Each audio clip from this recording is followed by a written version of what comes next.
चीन की अद्भुत रेत निगलने वाली मशीन, जिसे देखकर आपके होश उड़ जाएंगे। यह दिखाती है कि अपनी सीमाओं को लांघते हुए चीन किस स्तर तक जा सकता है। चीन का 30% लैंड एरिया डेजर्ट है, यानी रेगिस्तान से घिरा हुआ है। इसका मतलब है कि 30% जमीन चीन इस्तेमाल नहीं कर सकता, क्योंकि यह रेगिस्तान में बदल चुकी है। इसके अलावा बची हुई जमीन का 18% हिस्सा भी धीरे धीरे रेत में बदलता जा रहा है। जी हाँ दोस्तों, आपको यकीन नहीं होगा, लेकिन चीन के बीजिंग में हर महीने 2 बार सैंडस्टॉर्म आते हैं, जहां रेत बहुत तेजी से आसमान में उड़ती है। धीरे धीरे यह रेगिस्तान फैलते जा रहे हैं, और यह समस्या सिर्फ चीन में नहीं है। संयुक्त राज्य अमेरिका की 30% जमीन भी खराब हो चुकी है। रेगिस्तान का फैलाव दुनिया भर में हो रहा है। भारत में भी थार का रेगिस्तान है, और अगर अरावली के जंगल नहीं होते तो यह भी तेजी से फैलता। लेकिन दुनिया भर में रेगिस्तान लगातार बढ़ते जा रहे हैं, चाहे वह अफ्रीका का सहारा हो, अमेरिका के रेगिस्तान हो, या फिर ऑस्ट्रेलिया के।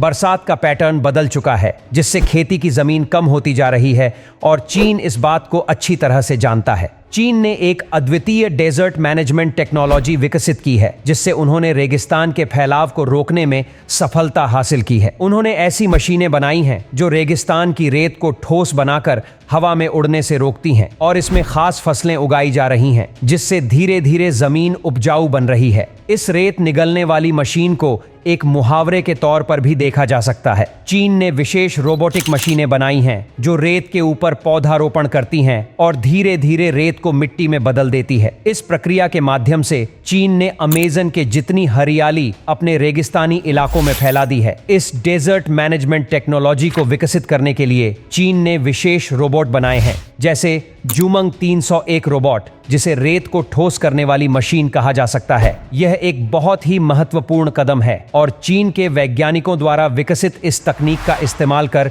चीन ने बड़े इलाकों को हरियाली में बदल दिया है। इस जुमंग 301 मशीन की खासियत यह है कि यह ऑटोमेटिक सीडिंग करती है, यानी यह बीजों को अपने आप जमीन में बो देती है और फिर पौधारोपण करती है। यह मशीन बड़े बड़े इलाकों में काम करती है और सैंड स्टेबलाइजेशन, यानी रेत को स्थिर करने का काम करती है। इस प्रक्रिया को सैंड स्टेबलाइजेशन कहा जाता है, जिससे रेत को हवा में उड़ने से रोका जाता है। इसके अलावा यह मशीन सैंड ग्रिड पेयरिंग भी करती है, यानी रेगिस्तान में एक जाल बनती है जिससे तेज हवाएं रेत को अपने साथ नहीं उड़ा पाती। इस प्रक्रिया के माध्यम से रेत को स्थिर किया जाता है, और यह प्रक्रिया रेगिस्तान के फैलाव को रोकने में मदद करती है।